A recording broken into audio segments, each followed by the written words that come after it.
আমার নাম জ্ঞানদম চাকমা, আমার বাসা রাঙামাটিতে। আমি বিকেএসপিতে আসছি হচ্ছে আমার একজন আত্মীয় ছিলেন, তার নাম হচ্ছে সুরাকৃষ্ণ চাকমা, ওনাকে দেখে আমি বিকেএসপিতে আসছি। 50.15।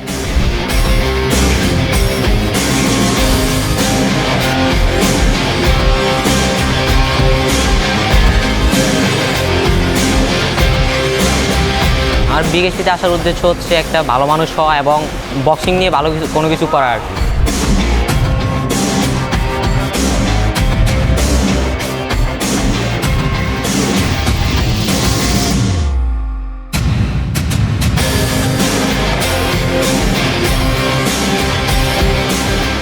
আমার অনেক ভালো লাগতেছে যে টিকেওতে খেলার চান্স পেয়েছি আমি। টিকেওকে অনেক ধন্যবাদ যে আমাকে এই খেলার সুযোগ করে দেওয়ার জন্য এবং ভবিষ্যতে যাতে আরও অনেক খেলা খেলতে পারি এই জন্য ধন্যবাদ।